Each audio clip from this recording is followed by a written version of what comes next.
and now being able to like sort of retrospectively apply it to what I heard in the song and this idea that here is this landscape where thousands, if not tens of thousands of men died.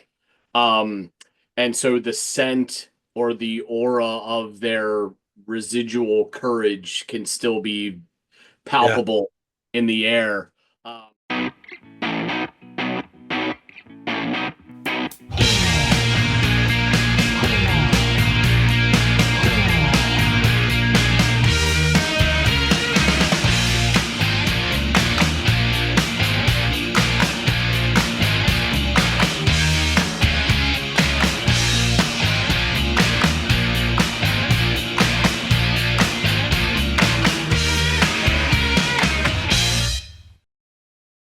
Hey, what's up, dudes and dudettes? Welcome back to another episode of the Audiophiles. I'm Andy.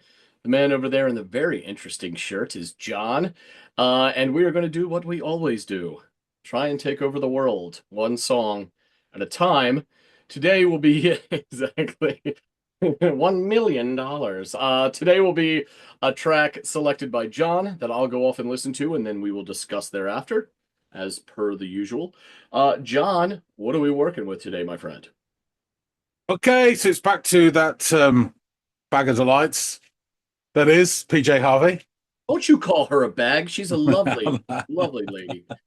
So yes, Excellent. on our journey through her album, we've reached this one here. Which track I'm going to give you is called "On Battleship Hill," and Okay. it is a live performance from the Royal Albert Hall. Ooh, the Royal Albert. Excellent. Well, I guess I have everything I need. I've loved this little journey we've gone on, this PJ Harvey tour you've taken me on. So let me go off and continue it, and I will return with my thoughts.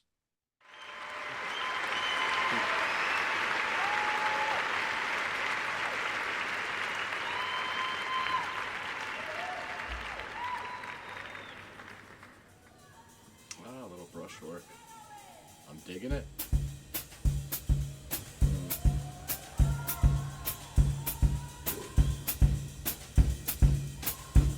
That bass drum work.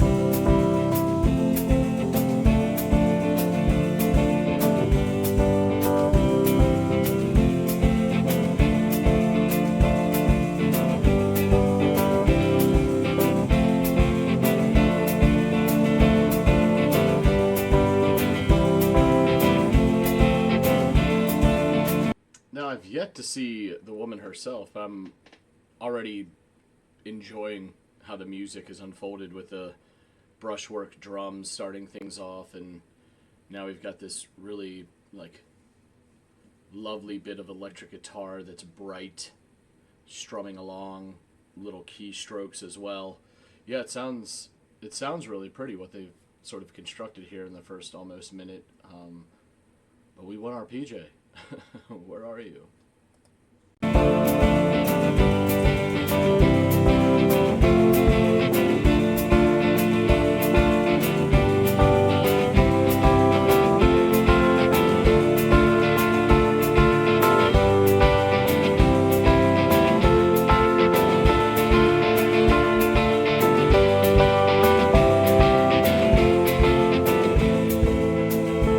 All right, it's kind of withdrawing within itself. That strum pattern. Oh, there she is. The scent of time carried on the wind stings my face into remembering. Oh, I wasn't expecting this sort of soprano bordering on falsetto like delivery from her. That's not something we often hear. I've heard her in a duet before, but this is interesting how one, her sound vocally is different, and then it's just direct. It sounds like a direct mirror of one another. They're just delivering the same lines together. One, obviously, her taking the higher range, and then the gentleman taking the lower, and she looks like she's got herself an acoustic of some sort that she's strumming along. And perhaps Odin's raven has landed on her head. I'm not sure what's happening there. Interesting wardrobe, but she sounds lovely. Looks great. Let's see where this goes. That guitar. Cruel nature has won again.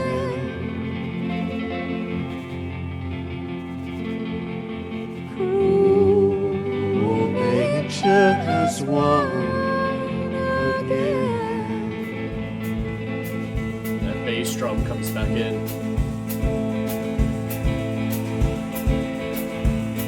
On battleship hills, caved in trenches, the hateful feeling still lingers. Even now, 80 years later, cruel nature, cruel nature.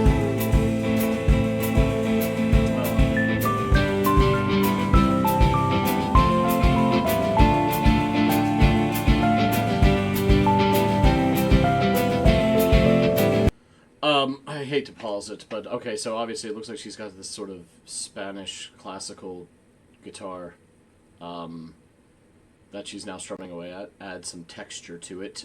Speaking of texture, that insistent electric guitar part when things kind of die down is very interesting and adds almost this little bit of like unease to the mix. Lyrically, obviously there's this repeated theme of cruel nature. I assume that being, and having won again, and I assume that's like human nature at its worst, right? I mean, humans are capable of amazing things on both spectrums, amazingly awful and amazingly wonderful and empathetic. Given the allusion to caved-in trenches, I would think this is a reflective piece on war. And probably that of World War One. Whenever I hear the word trench, that's the first thing I think of. One of the first things I think of, anyway. Yeah, her voice, really pretty. It's continuing to catch me a bit by surprise just because it's not the delivery from her that I'm used to. And she also adds this lilt, this fluttering lilt to certain words as she's delivering them, and it just sounds gorgeous.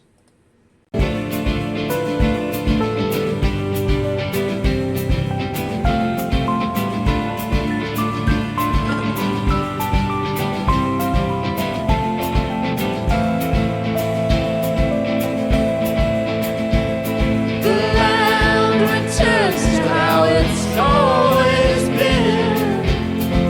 Time carried on the wind.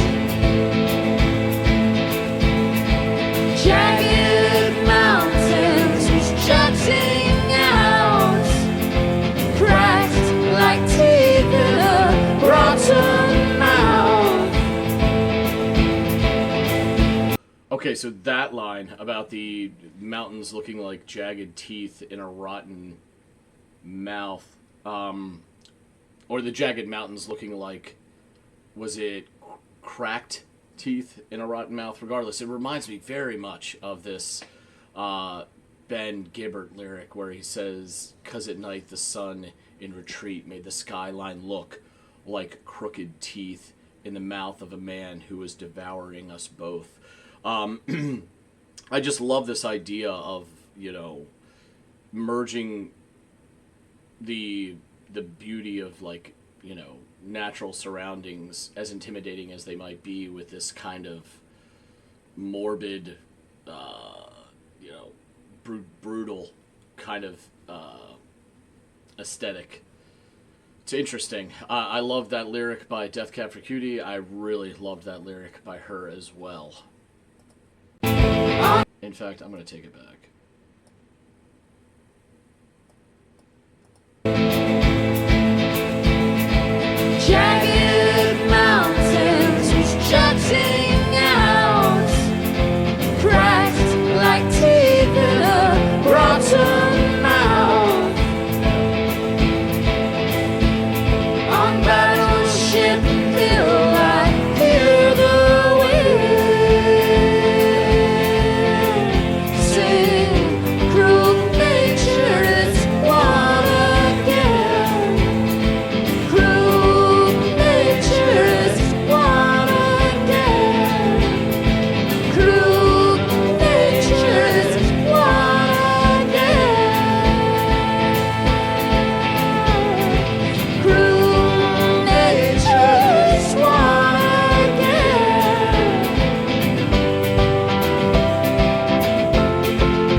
Yeah, yeah. Andy liked that one. God, that little lilt in her voice is just so, I don't know, aesthetically pleasing. I love the sound of it. It reminds, I don't, I don't want to think it's the her headgear that's making me think this, but it's almost like when a large bird, a migratory bird, catches a wind current just right and kind of can just coast along on that with very little movement.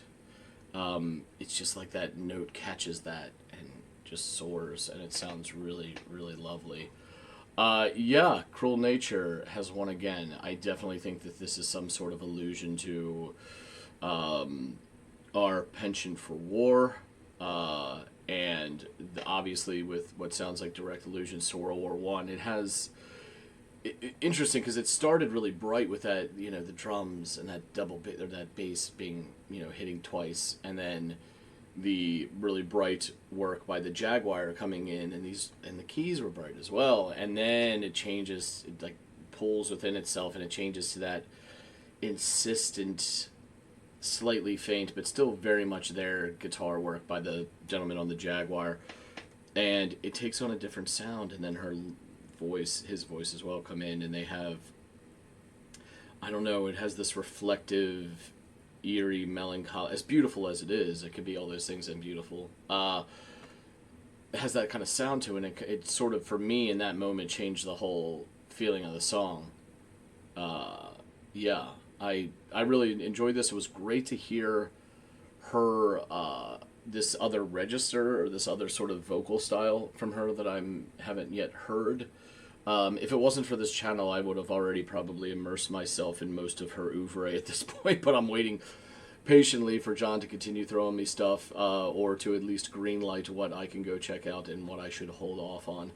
But yeah,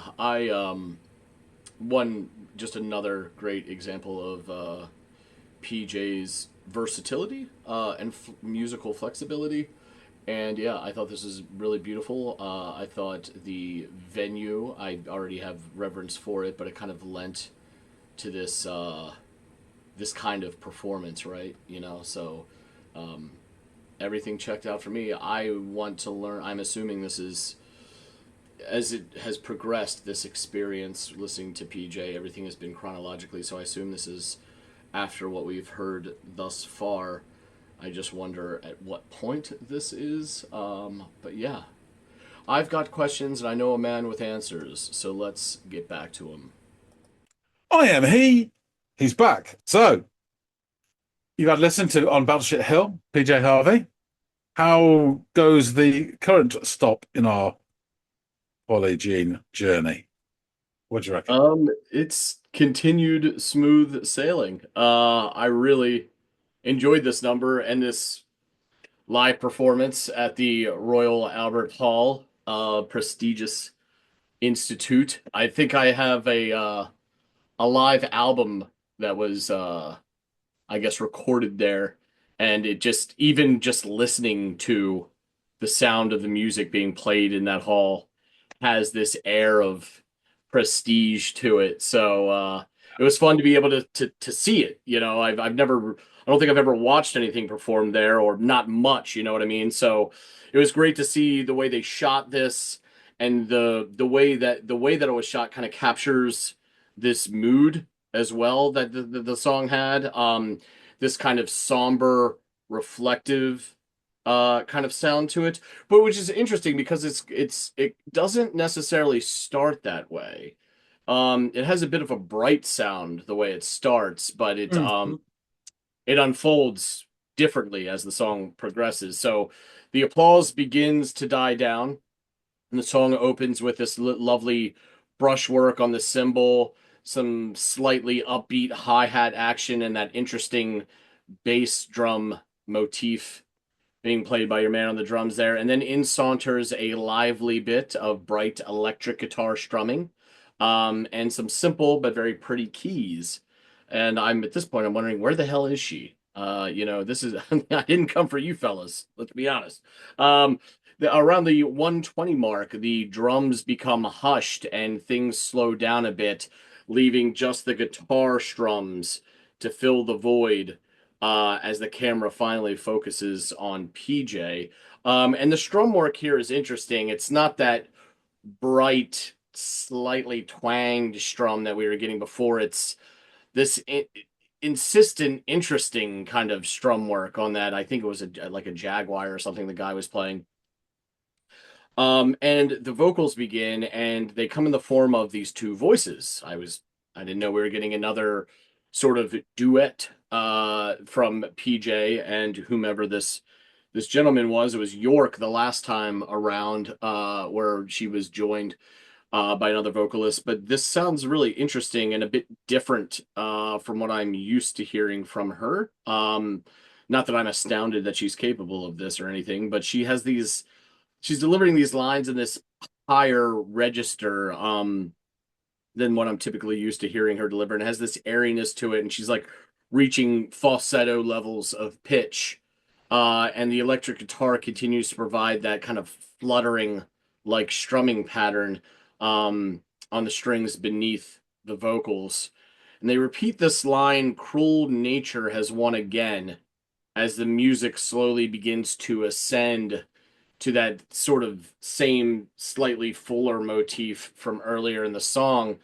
And the vocals depict a scene some 8 years after what sounds like a wartime event, with caved in trenches where the air still possesses this residue of hateful feelings. And this bit is punctuated with some high tinkling on the keys as PJ postures in such a way that indicates she will be putting that Spanish/classical guitar to some use as she finally begins to start strumming away at it. Now, look, I'm no fashionista myself, but who killed the crow? Like, that thing that she's got on her head is a very interesting headdress. I must admit, I was like, oh my goodness, what are we working with here? But yes, the man on the keys continues this dreamy kind of descending motif that adds this kind of auditory sparkle to the soundscape, and it's really quite pretty. And then he and PJ rejoin the mix with their vocals, and they deliver my favorite bit of lyrics in the form of this stanza with this "The land returns to how it's always been, time carried on the wind, jagged mountains jutting out, cracked like teeth in a rotten mouth." It's such a beautiful bit of lyrical imagery, and it instantly reminded me of a line from a song called "Crooked Teeth" by Death Cab for Cutie, where Ben sings the line, "'Cause at night the sun in retreat made the skyline look like crooked teeth in the mouth of a man who was devouring us both." So there's this both those stanzas, the Death Cab one and the one for PJ, there's this gray area where natural beauty takes on this kind of visage of morbid brutality and harshness. And I love that. I love that so much. So just as that line stood out to me 20 years ago, this line stood out to me today, giving it a listen, and I really, really enjoyed it. She then delivers this line that resolves on the word "wind," for what I believe is the second time in the song. Now, I don't know if it's the same word. I'm inclined to think that it is, but it's the same mechanism that she uses. And in both instances, I think it's just two, perhaps it's more, but I caught two of them. She adds this lovely little lilt to her delivery, like the wings of some migratory bird catching the right wind current. You know, it kind of lifts up and then coasts. And I don't think that analogy is influenced by her headgear, but instantly I was thinking of some, large bird traveling great distances on the perfectly caught wind current. That's what her voice reminded me of. The singers continue to reiterate this idea of cruel nature having won again as the chords progress until eventually coming to an end with just a tad of this like tasteful embellishment by the brushes on the cymbals, and cue the earned applause from the audience. This was very beautiful, but ultimately, I think melancholic and reflective in nature. And from what I gathered, it seemed to look back at an event where lives were lost. Um, Again, cruel nature, the cruel nature of man. What's the cruelest form of of what man is capable of, and I guess that's probably warfare. And the brutal style of warfare of the, every period 20th, mid 20th century and before, where it's, before the proliferation of planes and tanks, or which, believe me, there's plenty of fucking brutality there, as we've talked about in the past, following missiles into buildings and all this shit. But this, the visceral, like, ugliness of, like, bayonets and hand-to-hand warfare, trench warfare, is like, ugh. I mean, everything I've read and seen and heard about from World War One and World War Two, and our Civil War over here, where so much life was lost in some of the most brutal fashion. That's sort of what I'm envisioning here. And, obviously PJ's English, and I know World War One was a dark chapter in Europe, in European history, and, we didn't come along until a little later, but nonetheless, like, the memories of that and the stories of that, I'm sure, echo throughout the European continent. And so that's instantly where my mind went. Please tell me more about the song and if my suppositions are correct. Thank you for that. Yeah, interesting. Yeah, this album is something else. It really is. The whole album is about warfare and conflict. Okay. Wow. And various different bits. Got to, like, warm yourself up before you press play on that one, if you know going into it that this is an entire album depicting something as heavy as that. Yeah, and I think also the musical influence in this album are a step sideways. A lot of sort of folk and stuff have gone into this, you compare it to earlier stuff. Really interesting, really interesting. So, Let England Shake is her 8th studio album, released in February 2011. It was written over a 2.5-year period and recorded in 5 weeks at a church in Dorset during April and May the preceding year. So Harvey started writing lyrics for the album before setting the words to music. She has cited the poetry of Harold Pinter and T.S. Eliot as influences, as well as the artwork of Salvador Dali, Francisco de Goya, the music of The Doors, The Pogues, The Velvet Underground, and the films of Stanley Kubrick, Ken Loach, and Ari Folman. She has also spoken of researching the history of conflict, including the Gallipoli campaign, and reading modern-day testimonies from civilians and soldiers in Iraq and Afghanistan. So yeah, La La, I Love You, yeah. Not quite. On the subjects of the new vocal style for the album, Harvey commented that I couldn't sing the songs in a rich, strong, mature voice without it sounding completely wrong. So I had to find the voice. This voice started to develop, almost taking on the role of a narrator. But she sings in a different register. I mean, it's soprano, as you say, and it has this weird fluttering, sometimes almost keening as well. You can feel a bit of sorrow in it as well. Oh yeah. So she chose to record the album in St. Peter's Church. I don't know how to pronounce this place. Eype, Eype, near Bridport in Dorset. She told Bridport News, I remember that the man who now runs this church as an arts venue had said to me a few times if I ever wanted to use it for a show rehearsals, that he'd love that. And that's when I approached him and asked if we could use it. So, as I said before, it was recorded in a 5-week period with long-time collaborators John Parrish and Mick Harvey that you both saw, all of them co-producing along with Flood. Drummer Jean-Marc Butti added parts at a later stage. Much of the record was recorded live and reasonably improvised. PJ said, I wanted to leave as much room for them so they could bring their own feelings into it as well. Usually I would have planned everything and known what instrumentation I wanted. This time I demoed the songs mostly with 1 or 2 instruments with a voice. And that was as much as I had. So I basically had the chords and a couple of saxophone melodies and a couple of voice melodies, and that's what took me to the church. Rehearsed the songs as if we were rehearsing to play them live. I found quite quickly that we only rehearsed a song maybe through twice, and Flood had already started recording us. And the album features Harvey's first on-record use of the saxophone. How playing. Personnel for this album, and I believe who you saw there was the same. So the drummer, I'm not sure about, but I don't see any reason why not. So PJ Harvey on the album played sang vocals, guitar, alto harp, saxophone. In the album version of this song, she plays the zither.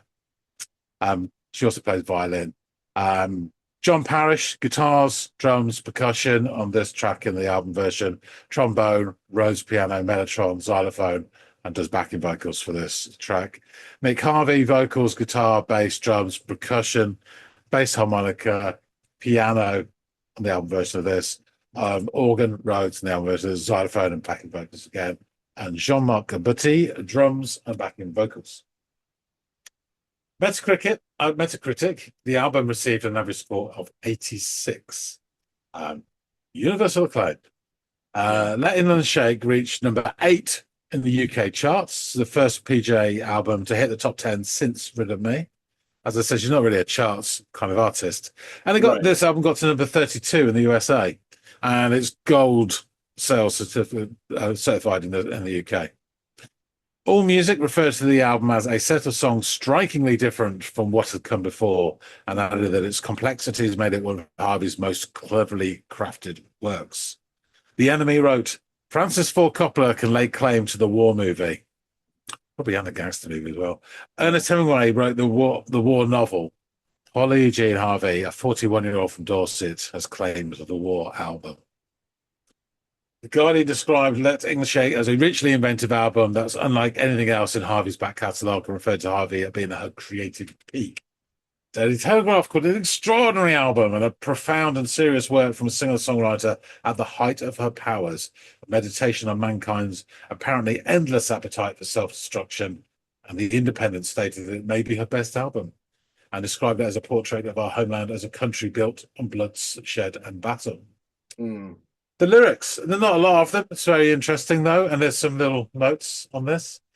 So, the scent of time, and that's THYME, carried on the wind, stings my face into remembering. Cruel nature has won again. Cruel nature has won again. It's where the brushes come back in on the drums. Question really quickly. What does that allusion to the scent of time, like the spice, mean? Like, do we know what the significance? Yes, of we that? do, and I will get onto that in a second. Okay, sorry. I'm sure, of course, you have that covered. Go on. So the brushes drums return on Battleship Hill's caved-in trenches. A hateful feeling still lingers, even now, 80 years later. Cruel nature, cruel nature. And then the keyboard returns, and PJ starts to strum, and then they come back in. The land returns to how it's always been. Time carried on the wind again, the herb. Jagged mountains jutting out, cracked like teeth in a rotten mouth. On Battleship Hill, I hear the wind say, cruel nature has won again, cruel nature has won again, cruel nature has won again, cruel nature has won again. So, PJ Harvey told NPR about this song. One of the conflicts that affected me a great deal was the Gallipoli campaign in the First World War. Something about the dreadful mismanagement and the shocking waste, needless waste. I thought about it a lot, and it really affected me, because to me it had such resonance with the wars that are going on today in 2011.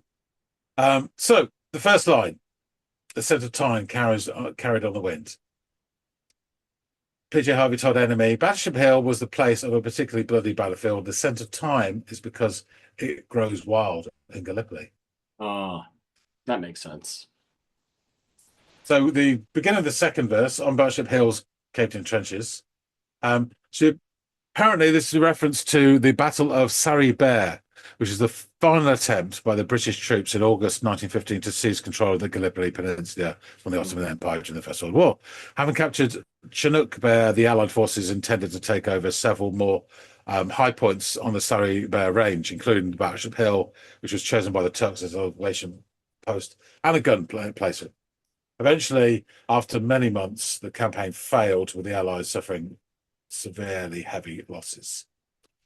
That line that you talked about, jagged mountains jutting out, cracked like teeth in a rotten mouth. There's two possible references to this here.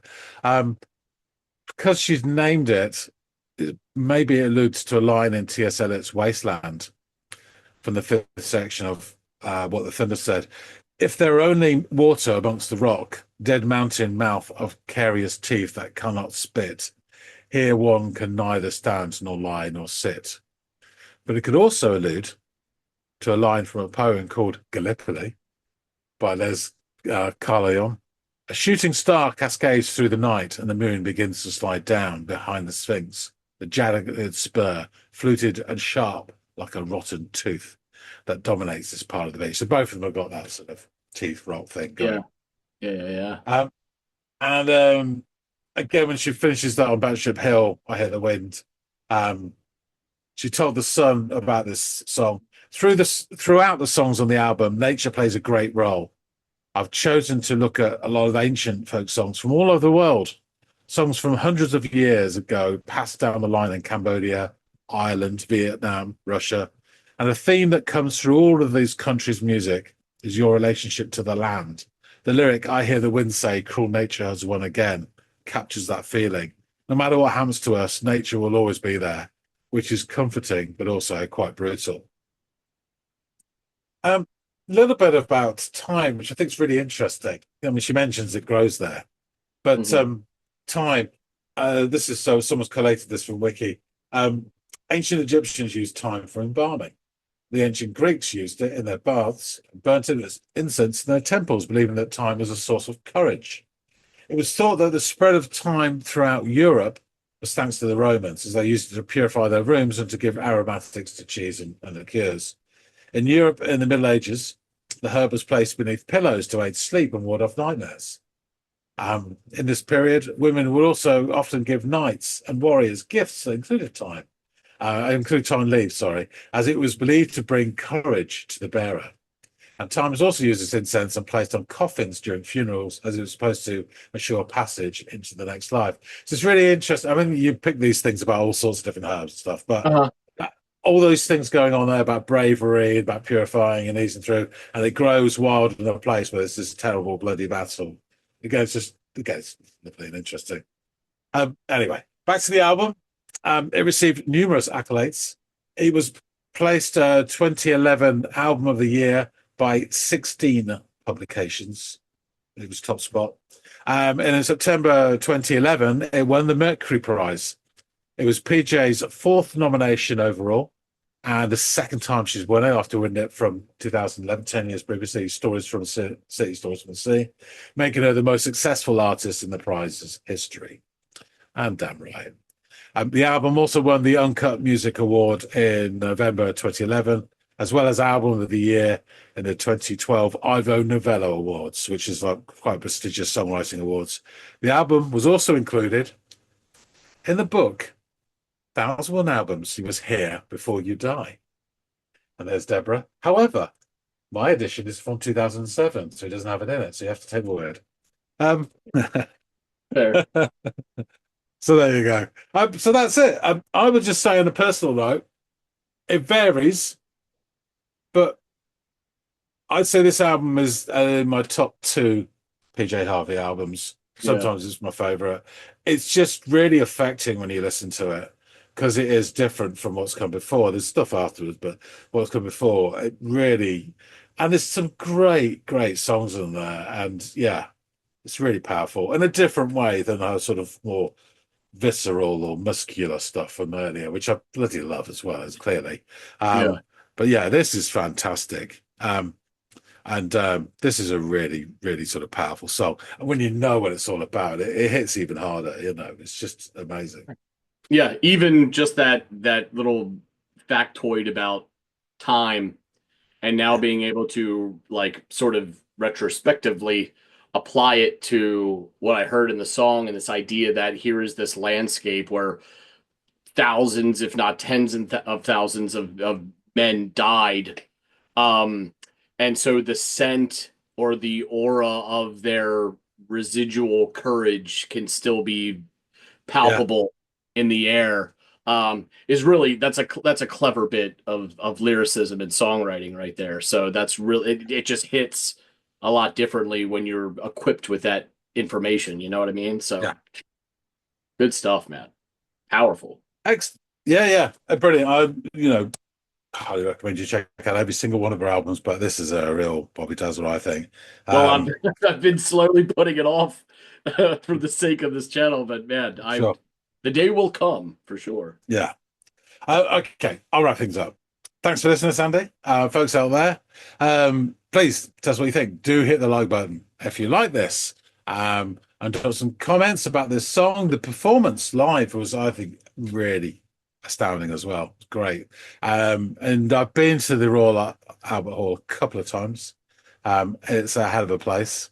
And I think it would have been pretty special to see her there. Yeah, So yeah, tell us what you think. Drop some comments. We'd love to hear from you. If you haven't subscribed already, please do. Just one rule. Sorry, no trainers.